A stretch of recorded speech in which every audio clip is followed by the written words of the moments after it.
família, ela está transferindo para a escola ou até a sociedade, porque hoje tudo você escuta. Ai, mas a escola tem que fazer isso, a escola tem que fazer aquilo. Onde nós vamos parar? Eu vejo críticas a professores quando falam assim, o professor está falando que ele não é psicólogo, fonoaudiólogo, não sei o quê, mas a escola está com o problema, ela tem que resolver. Espera aí. Então, nós temos que ter pessoal técnico para resolver. Nossa escola tem 58 alunos de inclusão, 34 que necessitam de acompanhamento psiquiátrico. 34. Como que você trabalha com uma escola sem ter esse atendimento? O aluno, ele surta lá dentro, começa a depredar. Um dia nós precisamos chamar a polícia, porque o aluno começou a chutar. Mas não era nem adolescente, era criança. Liga para a mãe, você não acha? O Everton, precisei ligar para ele. Everton, o menino está se jogando nas paredes e falando, vocês estão me batendo. Foi ou não foi? Ele foi atrás da mãe até de noite. Não acha? Nós estamos reféns. Porque a fala do capitão, o senhor vai me desculpar, mas parecia que a escola não consegue disciplinar o seu aluno. Isso não é função da escola. A escola tem que proporcionar a esse aluno que ele mude a sua vida. Que ele possa fazer da sua vida o que ele quiser lá no futuro. Trabalhar, continuar estudando, fazer uma faculdade. E a gente tenta. Mas disciplinar, respeito, isso é pai e mãe. Mas eles, infelizmente, estão muito omissos. Tem aqueles que são presentes? Tem sim. Agora, dói no coração a gente escutar uma mãe chegar lá e falar assim, não precisa mais me chamar, da próxima vez chama o conselho. Isso quando ela vai lá para falar isso. Muito obrigada. Raquel, eu acho que até a Roseli pode dar melhores dados para você. Essas 22 são escolas mesmo, né? Quando eu trabalhei na Secretaria de Educação, eram 49 unidades escolares do município contando com CEMEI, projetos e escola. Essas 22 são escolas mesmo, do ensino fundamental, não é infantil. Uhum. Isso. É que você usou o termo infantil, infantil é CEMEI. Roseli pode responder. Usa o microfone para poder constar em ato. Professora Raquel, quero te esclarecer que realmente houve uma terminologia da senhora errada nesse sentido. Hoje nós somos 23 CEMEIs, que são centros educacionais. E nós somos, sim, 22 unidades de ensino fundamental. Somente 2 do ciclo do ensino fundamental 2, que é o Giuseppe Carnímio e o São Francisco, que atende a faixa etária dos adolescentes. Porém, Raquel, os dados do capitão estão corretos quando ele diz que nós somos 22 unidades de ensino. Escola. Somente. Atendimento de adolescentes no município são só 2. Tá? Agora, o que eu quero frisar com relação à questão de projetos sociais que a gente tem trabalhado, eu tenho aqui a Luísa, para também estar confirmando. Hoje nós temos mais de 80% dos alunos matriculados na rede em sistema de tempo integral, no município. Tá? Porém, o município, com todo esse processo que nós estamos falando do sistema de garantia de direito da criança e do adolescente e da violência na escola, estamos criando aí o adolescente legal, que é um projeto novo, onde nós estamos trabalhando com o Giuseppe nesse resgate da autoestima e da valorização do adolescente no projeto do CIE. Porém, existem, sim, projetos sociais nessa cidade que a família faz com que esse adolescente acabe abandonando, porque a militância das drogas é muito maior. Enquanto os projetos que a Luísa trabalha com esse grupo de adolescente recebe um valor de R$200, R$300, a militância nas drogas oferece para ele um salário de, no mínimo, R$3.000, que supera o salário de um professor com 2 turnos. Então, nós temos que rever mais valores do sistema capitalista. E com o que nós estamos mexendo? Quem é que está recrutando quem? E por que começaram a recrutar aquele que não pode ser lesado pela justiça? Então, tem algo muito mais a se pensar, capitão, que não é só o problema a escola é uma instituição de de educação, ela é responsável por formação de conteúdos, mas ela não é responsável sozinha pela formação de um cidadão que vive numa sociedade. E aí nós entramos também no problema da saúde, onde nós necessitamos de um psiquiatra infantil na cidade de Barretos, porque a droga também já tem trazido outras consequências para a nossa sociedade. Eu vou dar um minuto para o capitão, porque foi falado, e também o Kleber para falar sobre esse assunto, né? Então, só rapidamente, colocando essa questão que a professora falou lá, quando eu disse ali na fala que precisa verificar até onde a escola pode ir na medida disciplinar, essa medida disciplinar não significa que é para dar educação para o aluno, educação que eu falo de família, onde ele deveria ter. São medidas disciplinares que eu não sei se isso está escrito na pauta ali, na legislação da própria... Se tem alguma medida focada nisso aí. Eu sei que talvez é inócuo pensar nisso, porque precisa de projetos, programas e tudo mais. Talvez seja até inócuo, mas existem alguns casos que a gente verifica que, nesses casos, a polícia é acionada para resolver problemas dessa natureza. E aí acaba confrontando com a legislação. Fala, peraí, eu sou polícia, eu não posso agir nessa área. Se eu agir, eu vou estar cometendo um abuso de autoridade, eu vou ser responsabilizado. O que eu disse, professor, era nesse sentido. E não dizer assim que a escola deveria adotar todas as providências para dar educação familiar. Não, não é isso. Eu acabei de citar o exemplo lá do quê? Que teve mãe que chegou para mim, olha, meu filho é problema da escola e da polícia. Teve mãe que falou isso para mim. Então, assim, é um problema muito mais profundo do que simplesmente a gente, talvez, debater se a escola deveria ter um mecanismo disciplinar diferenciado, ou se a polícia deveria mudar a legislação, né? A lei deveria mudar para a polícia chegar lá e já pegar esse menor e adotar uma postura. Eu só acho, na verdade, tenho certeza que essas causas aí não são causas efetivamente de polícia. A professora bem colocou lá um monte de problema, que mãe que não participa, que não vem, que deixa o aluno, que tem que acionar o conselho e tudo mais. Então, o problema realmente é grave. E nós precisamos debater e conversar como estamos fazendo aqui. Porque senão a coisa vai perder a rédea e nós não vamos ter mecanismo para conter isso. Kleber. Bom, boa noite a todos. Parabéns pela iniciativa. Para usar o tempo de forma concisa, a saúde tem bastante coisa para contribuir de alguma forma. Lembrando que a saúde contribui no aspecto terapêutico, né? No momento, quando identifica o tratamento, a internação e manutenção, infelizmente, do controle da dependência, né? Porque tem isso também. Lembrando, só um dado muito importante, que é pelo tempo curto, já fazer a manifestação a respeito do psiquiatra infantil.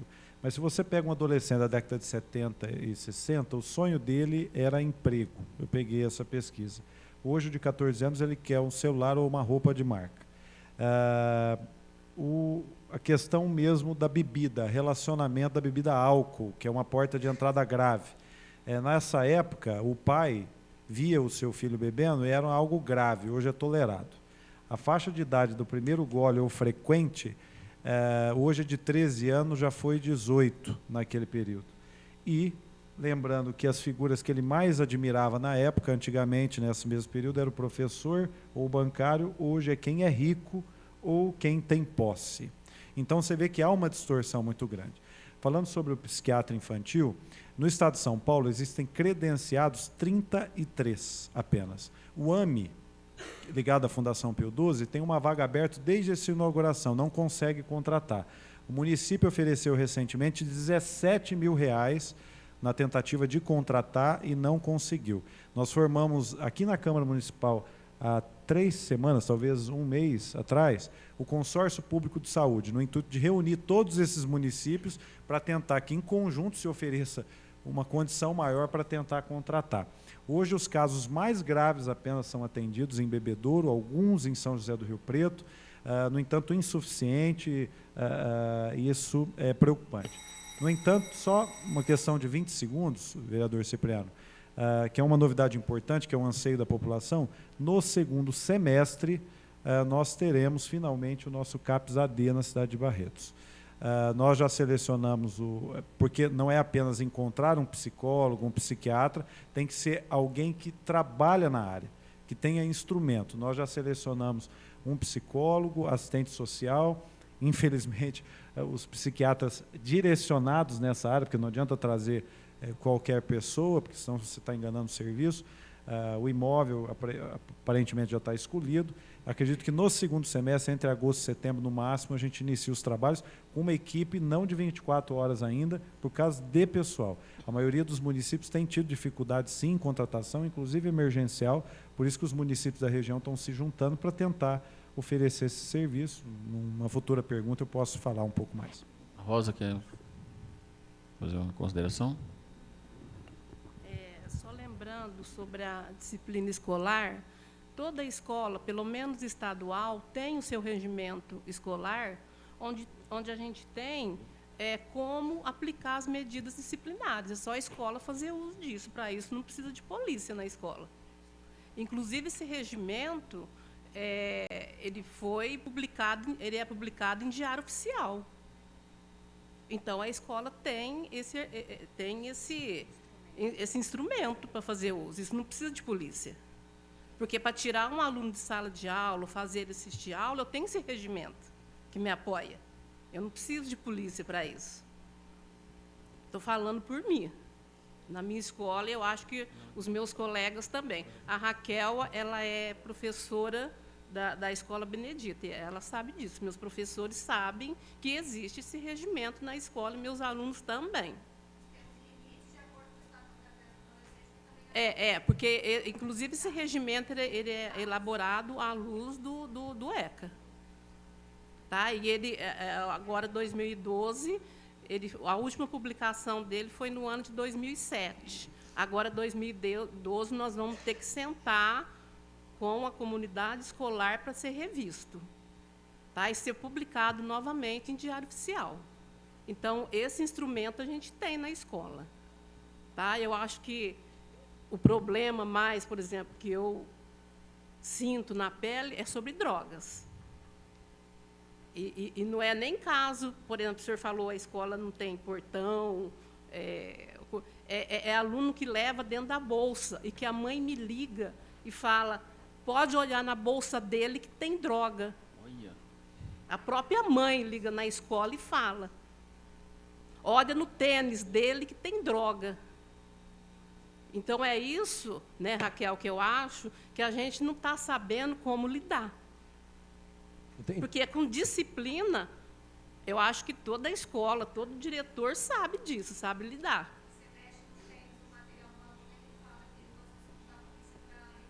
E tem essa coisa que assim, o Estado, a gente, como escola estadual, a gente não tem muito apoio, quer dizer, não tem nada de apoio do Estado em relação a isso.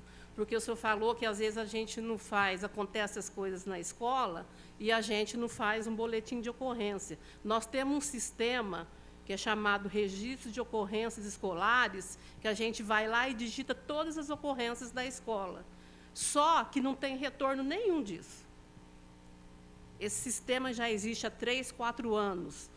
E a gente não tem retorno nenhum sobre isso daí. Toda ocorrência a gente digita ali nesse sistema. Só que fica parado ali. Só para encerrar, olha só a necessidade, olha quanto conhecimento, olha só a necessidade de reunião e de saber o que está acontecendo realmente em cada escola e cada problema. Eu citei aquilo lá justamente para fomentar isso aí também. A diretora está dizendo aqui que tem uma série de circunstâncias e tal, com o aluno, a mãe liga, olha a degradação da família, o que precisa agir e tudo mais. Então, olha só, se nós nos reunirmos, né, e não soubermos o que realmente está acontecendo em cada escola, em cada local, e o que precisa ser feito, o que é ação de polícia, fazer ação de polícia, o que é ação de disciplina escolar fazer, nós não vamos chegar num denominador comum. Nós vamos ficar, às vezes, debatendo e falar, poxa, muitos problemas não é isso, capitão. Ah, mas nós estamos sentindo isso lá na estatística. Ah, mas isso aí que o senhor falou não tem aqui. Não, mas eu tenho registrado lá. E aí fica aquele debate e a gente não reúne dados para saber realmente o que está acontecendo. Então, isso é importante o que está acontecendo aqui, né? Aquele debate sincero que realmente precisa fazer. O doutor Evandro Pelarim, que ele é bastante controverso lá em Fernandópolis, né? Mas ele toma ações importantes. Ele criou lá um chamado toque escolar, né? Que são algumas regras vindo do Poder Judiciário, do próprio Poder Judiciário, para as escolas, para os alunos, tá certo? E se precisar da ação, e lá ele tem isso aí, né? A gente pode até trazer um dia para um debate aqui também, né? Se precisar de uma ação do Poder Judiciário na escola, ele manda ter essa ação, tá certo? É importante isso, sim. Ô, gente, deixa eu só, senão a gente fica monopolizando e o Zé Geraldo faz tempo que está querendo perguntar. Talvez na mesma pergunta dele a gente pode terminar a resposta. Um minutinho só, viu, Everton? Já passo para você. Não, eu acho que eu sou o José Geraldo, sou conselheiro estadual dos direitos da criança e do adolescente e também conselheiro municipal. Como o capitão até apresentou os dados de das pesquisas, e a gente conhece muitas pesquisas já temos conhecimento para saber qual é a causa de tudo isso. Então, acho que o que a gente precisa combinar, precisa dialogar, como é que a gente vai, quando a gente vai assumir a ação, né, a estruturação do sistema municipal de garantia do direito da criança e do adolescente. E essa garantia é para garantir o direito, inclusive, dele não prejudicar a sua própria vida. Então, assim, nas pré-conferências, eu estou vindo da Conferência Estadual, nós estamos indo para a 9ª Conferência Nacional dos Direitos da Criança e do Adolescente, e, em janeiro deste ano, a gente já teve aprovado o SINASE. O SINASE ficou quase 10 anos, né, como resolução do CONANDA, para ser aplicado, e todo mundo, né, disse que não precisaria aplicar, porque era uma resolução, né, e aí, hoje, a gente está colhendo o fruto e o resultado do abandono. Então, a situação hoje que nós nos colocamos é que todos nós estamos aqui, conselheiros, membros de Estado, agentes públicos, como responsável por violação de direitos da criança e do adolescente. E aí, quando você tem um direito violado, você tem a resposta. Infelizmente, a gente está aqui focando, né, em como resolver, como é que a gente trabalha essa resposta. Então, eu acho que o papel que nós temos que fazer né, o CONDECA, nós tomamos posse em setembro com uma dificuldade enorme, né, de mudança de secretaria. Nós estamos agora na Secretaria de Justiça e Cidadania, e com uma falta de estrutura, com uma série de dificuldades para poder tocar essa política no Estado, mas, a partir deste ano, a partir já agora, do início desse segundo semestre, nós temos que colocar em andamento o funcionamento do SINASE e dos sistemas municipais de garantia de direito. Vamos envolver todos os municípios, e aí a gente vai ter que cumprir isso. Senão, eu acho que o próprio Estado ele já está sofrendo ações, por exemplo, no caso de Pinheirinho, já está sofrendo ações do Conselho, da Comissão de Direitos Humanos da OEA. Então, assim, a própria ministra, Eliane Calmon, já lançou uma resolução determinando que o Estado cumpra a sua função. Então, assim, nós vamos ter que agora sentar e discutir efetivamente como colocar as ações práticas para funcionar. Então, e uma ação importante também, né, que me foi alertada e que nós falamos agora mesmo, e que eu preciso da ajuda do conselho, dos conselheiros, de toda a educação, em cima de nós termos no nosso, aqui em Barreiros, o promotor da infância e juventude efetivo. Porque fica aqui 6 meses, 4 meses, já muda, nós não temos trabalho continuado. Eu estou fazendo requerimento para segunda-feira, eu acho que vocês podem me ajudar com isso, cobrando. Nós vamos cobrar lá o regedor, quem seja que for, para que isso ocorra para Barreiros, para que pare com isso. Infelizmente, né, parece que a pessoa sai daqui e quer segurar a vaga, né, e continua sendo titular. Vou passar para o Everton. Boa noite a todos aqui presentes. Parabenizar mais uma vez nosso vereador Cipriano pela iniciativa, né, pela preocupação que tem constante com cada criança e cada adolescente dentro do nosso município. A fala que a nossa professora Raquel teve, que o capitão Azevedo teve, que cada um aqui é a opinião de todos, né? Nosso pessoal da Fundação Casa, o qual agora nós estamos tendo uma proximidade maior, coisa que nós não tínhamos antes. A gente sabe da realidade, a gente sabe que na prática do dia a dia as coisas é muito mais diferente do que aquilo que nós imaginamos e do aquilo que nós chegamos aqui, falamos, e na verdade, nesse momento que nós estamos nessa discussão, desde as 8 horas da noite, eu tenho certeza que lá fora tem uma criança que está sendo violada sexualmente, deve ter adolescentes que estão consumindo droga, né? Os traficantes estão roubando mais uma vítima. Então, é onde entra, e eu até iria destacar a fala fundamental e parabenizar o José Geraldo, ao qual conheço de longa data, que tem uma luta de tempo já pela questão da garantia dos direitos da criança e do adolescente. A gente sabe que isso todos os dias vem sendo violado, né? E nós sabemos, eu quero registrar aqui também, que as políticas públicas voltadas para o atendimento dessas crianças, desses adolescentes, hoje elas se têm sim. É o que a Roseli destacou no nosso projeto da educação de tempo integral, do papel fundamental que tem da assistência social em parceria com o Conselho, com a Secretaria de Saúde, com o Kleber, com a Secretaria de Educação. Mas é aonde entra, nós vamos ficar aqui a noite inteira, vamos circular no mesmo ponto e vamos chegar aonde? No que o José Geraldo falou, na garantia dos direitos da criança e do adolescente que está todo dia sendo violado. Novamente, nesse momento, Barretos está tendo uma criança agora, nesse exato momento, 15 para as 10 da noite, que deve estar sendo molestada sexualmente, ou que deve estar sendo vitimizada pelo crack, ou por qualquer outro tipo de droga que tem dentro do nosso município. E dizer que o quê? Que todos os dias no conselho, a cada 10 atendimentos que eu tenho, 7 é envolvimento com droga. 7. Sobra-se 3, que é um problema dentro da escola. E quando nós vamos entrar a fundo no papel da escola, é que nós vamos ver que o quê? Que dentro da escola, a violência que se gera é por causa também do consumo da droga. Para resumir, porque o tempo vai estourar, é falar também que essa questão da causa social de todos esses nossos adolescentes que estão dentro de uma Fundação Casa Hoje, a maioria eu acompanhei.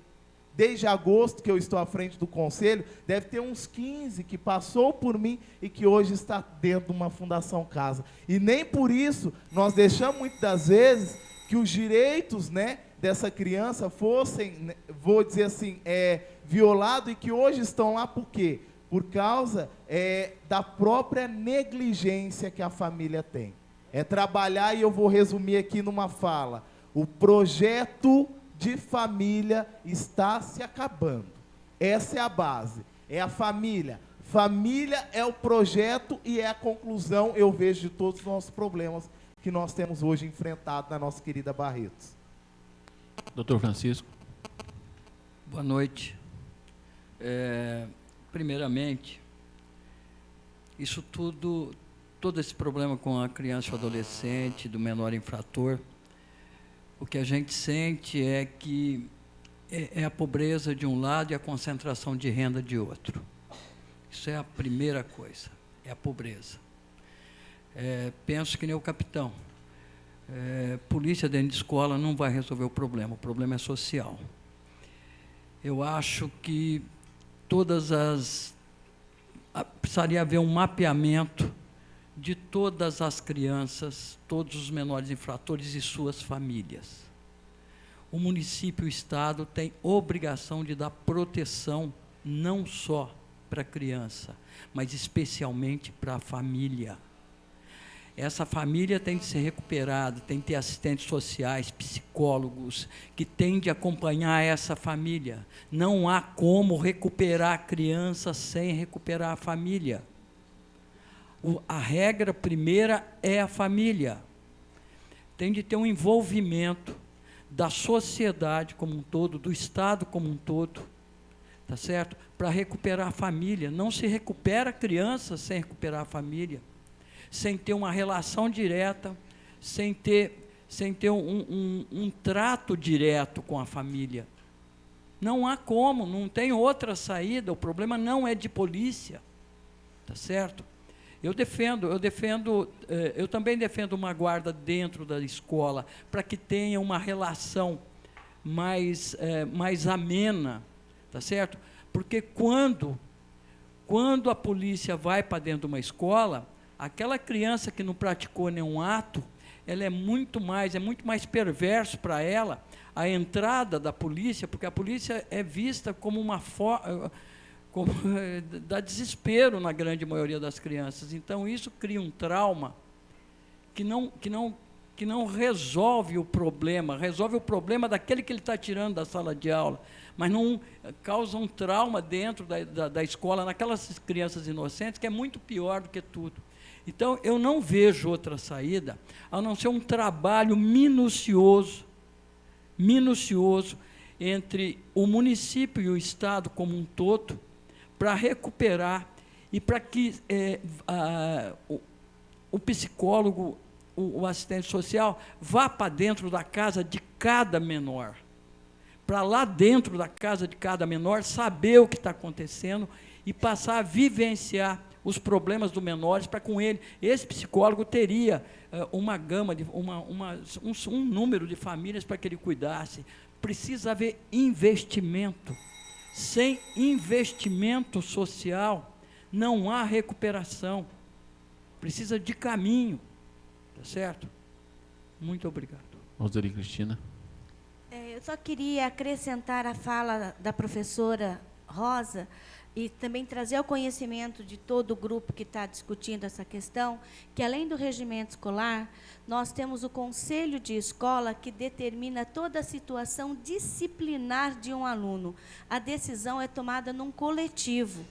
Então, nós temos, sim, dentro de todas as unidades escolares, tanto municipais como estaduais, que eu também posso falar pelo Estado, porque eu também sou professora efetiva da rede estadual, que nós temos, sim, o regimento escolar, nós temos o Conselho de Escola Ativo, que fala sobre a questão da disciplina da escola. A questão está aonde nós, professores, como é que nós vamos fazer? Eu compartilho agora com o Everton, quando é que a família já perdeu a rédea desse adolescente, desse jovem adolescente, que ele traz, a mãe telefona e fala, ele está com a droga em tal lugar, aonde é que nós temos competência como educadoras para tirar essa droga do tênis dele. Ele vai alegar que nós estamos colocando ele em situação fechatória. E aí, quem é que vai responder diante da justiça? É o educador, é o professor. Então, nós não podemos confundir as funções e as competências de cada um. Professor também não é policial, capitão. Nós não temos a competência para poder tirar a droga de um aluno. É isso que eu quero compartilhar nessa situação, porque daí, então, o pai dele, ele vai, ele alega, ele faz um boletim de ocorrência contra o professor, dizendo que ele foi colocado numa situação fechatória. Só para passar para o capitão para responder essa questão da revista. Não, é que, na verdade, talvez não houve um entendimento assim tão claro do que eu falei. Veja bem, essa questão disciplinar, eu sei que, como foi explicado aqui, existe providência em relação a essa questão disciplinar. Na minha época era suspensão, aquela coisa toda, né? Hoje eu acho que tem uma evolução e a coisa vai por aí. O que eu estou dizendo é o seguinte, questões de polícia realmente não é para mexer na bolsa do aluno, porque vai estar infringindo realmente regulamentação de Estado, a nível de Estado, de federação, de Constituição Federal e Estadual. É para se chamar a polícia, sim, nesses casos, quando detectar. Mas eu não estou falando desses casos de polícia. O que eu vejo, e eu citei aqui, é até onde pode ir. Se já existe um problema de polícia, já eclodiu, se a droga já está ali, por essas questões de família, por falta de zelo com relação a esse adolescente e tudo mais, e ele acabou indo para a escola com a droga, o problema já aconteceu anteriormente. A causa, a consequência da coisa é o chamativo lá, de chamar a polícia, de fazer aquela coisa toda, de apresentar e tudo mais, do aluno intimidar o professor e tal, aquela coisa toda. A questão que eu coloquei é só a nível disciplinar, que nós não tínhamos conhecimento, por exemplo, do que a escola poderia fazer, como eu citei lá, nós já fomos chamados, por exemplo, que nem eu citei lá, da questão da diretora, falar, olha, o aluno não quer entrar para dentro da escola, para dentro da sala de aula. A gente fica, pô, mas eu vou pegar ele para o braço e colocar, mas não tem uma disciplina, será que pode colocar, não pode, se encostar a mão dá problema, não pode? Então, assim, essa questão disciplinar agora ficou mais claro, mas, assim, as questões de polícia, aí fica complicado, realmente tem que ter lá a ronda para ir no local, para ter uma ação de polícia, né? Aí fica mais complicado. André, o Anderson não vai perguntar, Anderson? Já perguntaram? A Márcia quer fazer uma consideração primeiro, aí já passo. Pode ser primeiro? Pode ser a mesma. Boa noite, meu nome é Rodrigo Galan, eu sou estudante do Instituto Federal e para efeitos de registro, eu fui usuário de droga por algum tempo, faz 7 anos que eu estou em Barretos e faz 6 que eu estou recuperado. Então, há possibilidade de recuperação, e eu sou um registro vivo disso. Tenho família constituída aqui, tenho uma filha de 1 ano e 4 meses e um enteado, ambos, estudam em instituições, o Estado e município. Acredito que cada um dos poderes aqui tem limitações que travam suas evoluções no que se diz respeito a corrigir o problema. De maneira que eu acredito que a junção de todos os poderes unidos com a comunidade, diretórios de bairro, com a polícia, com professores, conselho tutelar, comprometendo o maior número de pessoas e poderes possível, mas não isentando a família, não isentando aquelas pessoas que realmente têm competência para resolver esse problema primeiro, que é dentro de casa. A gente pode aqui passar a noite toda discutindo o que cada um pode e o que não pode, mas eu acredito que uma das sugestões, não é nenhuma pergunta, mas para toda a mesa discutir, é mais uma sugestão, qual é a viabilidade disso, de criar um diretório para cada bairro, onde tenha um membro do conselho efetivo, ou pelo menos um representante dos vereadores, do poder público, enfim. Acredito que o problema da violência e das drogas também é um problema de cunho social. O professor Vitor Brum é reitor de uma entidade federal, e na nossa entidade, eu acredito que o índice de violência e de incidência de drogas é bem mais baixo dos que os municipais e estaduais. Há de se observar a importância e a razão disso. Fica aqui meu registro, não vou exceder o tempo. Obrigado, boa noite.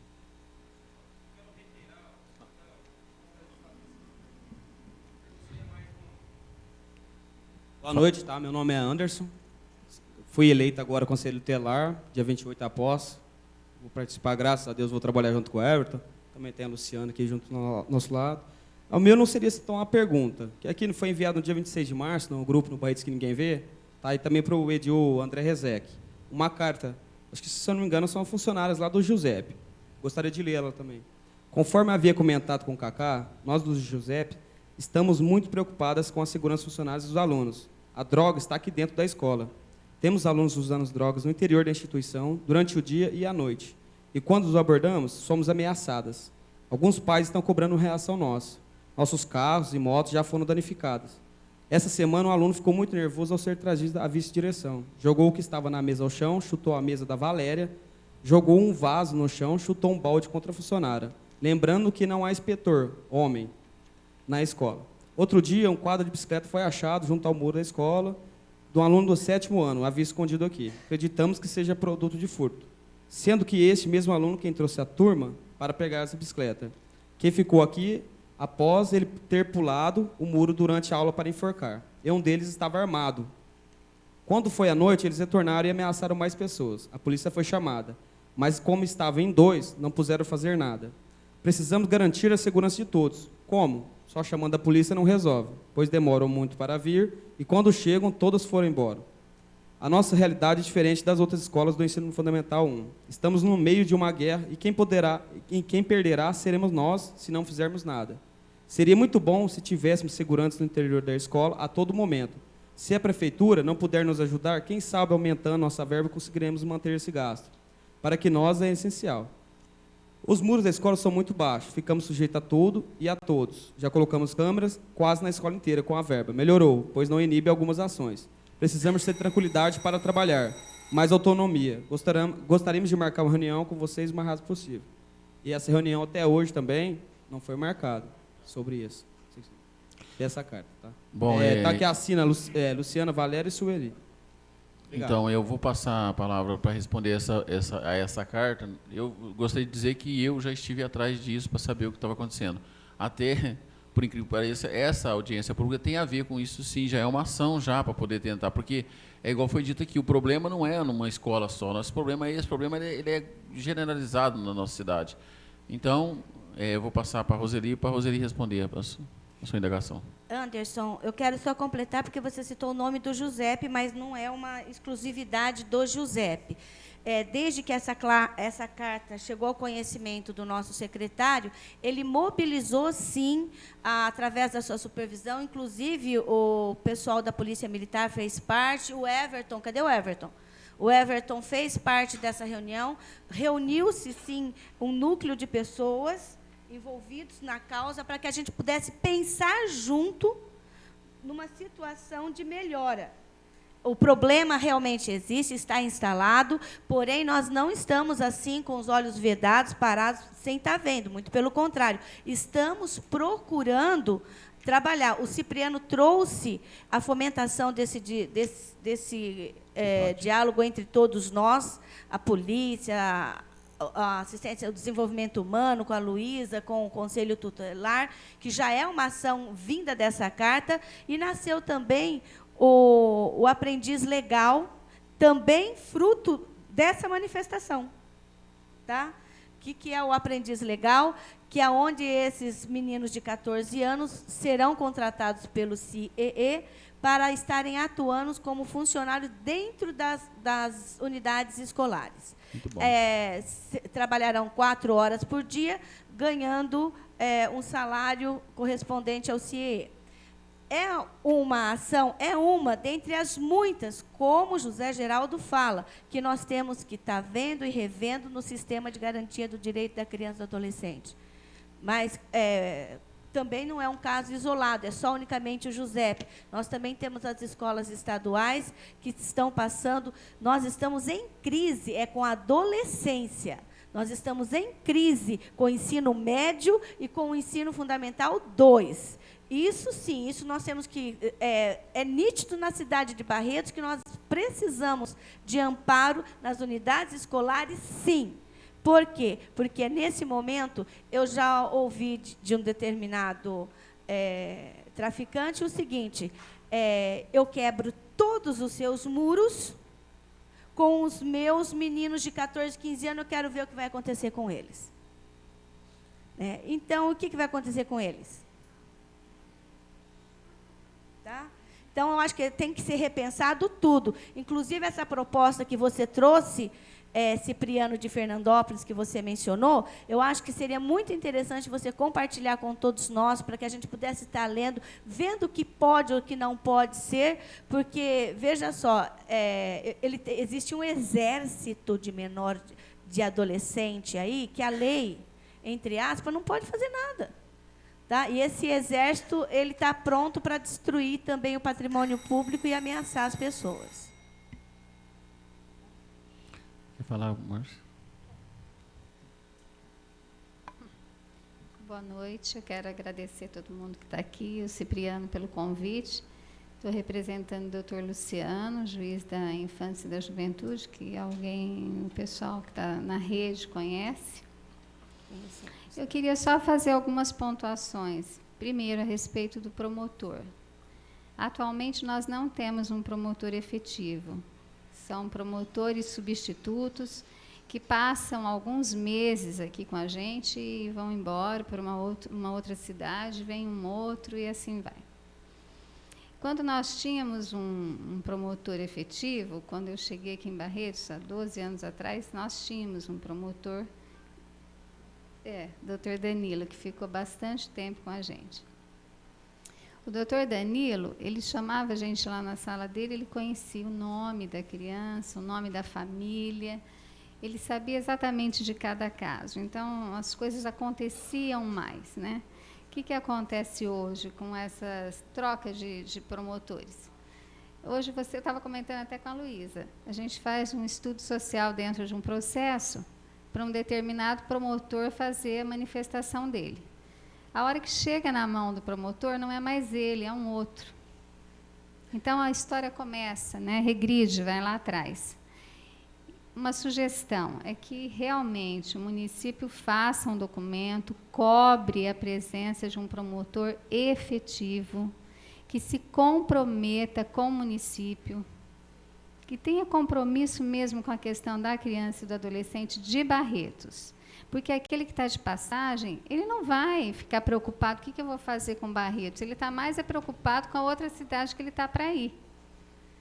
Sem querer desmerecer a competência de cada promotor que passou por nós. Eu acho que todos tiveram boa vontade, mas, infelizmente, a forma como tem acontecido tem prejudicado demais o nosso trabalho e o trabalho de quem está na rede sabe do que eu estou falando. Né? Hoje você vai levar um problema, é um promotor, amanhã você vai a outro promotor. Aí você tem que explicar tudo de novo, você tem que falar quem você é, quem que é aquela família, o que acontece. Então, essa questão do promotor é essencial, isso tem que ser feito mesmo, algum movimento, Cipriano. Pode estar, isso, né, de alguma maneira está agilizando isso. Uma outra questão que eu gostaria de ressaltar e até agradecer, o município tem sido muito parceiro do judiciário e das instituições de acolhimento quando se diz respeito a tratamento para criança com um problema psiquiátrico. Como, eu não lembro seu nome, é Kleber? Nós não temos um psiquiatra em Barretos, é sabido mesmo essa dificuldade de contratar, é uma questão que a gente já discutiu várias vezes sobre isso, né, Luísa? Mas o que tem acontecido? Diante da necessidade de qualquer criança, o município tem sido disposto a pagar o atendimento lá em Bebedouro, com o Dr. Rômulo. Isso, assim, a gente tem visto isso acontecer muito. Então, eu gostaria de estar passando isso para vocês, porque talvez é um dado que vocês desconheçam e pode pensar, o município não está fazendo nada para a gente resolver esse problema. Não vai resolver, não vai, a gente precisa de um psiquiatra aqui. Mas a questão da urgência, né, da emergência do atendimento tem resolvido. Quantos meninos que a gente tem atendido que estão sendo acompanhados em Bebedouro e que, assim, estão tendo esse tratamento mantido pelo município, porque a família não tem condição de pagar. Então, essa parceria está sendo muito importante e eu entendo que nós precisamos pensar, quando nós estamos aqui discutindo, né, sem querer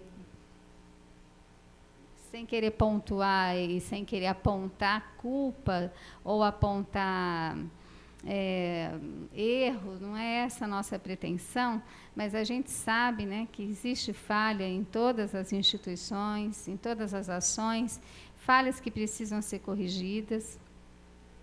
Mas essa questão do psiquiatra eu queria registrar, porque tem sido muito importante essa ajuda para nós, e porque eu acho importante a gente estar levantando também os aspectos positivos que a gente tem tido, né? Até para a gente não desanimar, para a gente não desistir de continuar lutando por esse segmento, pela criança e pelo adolescente.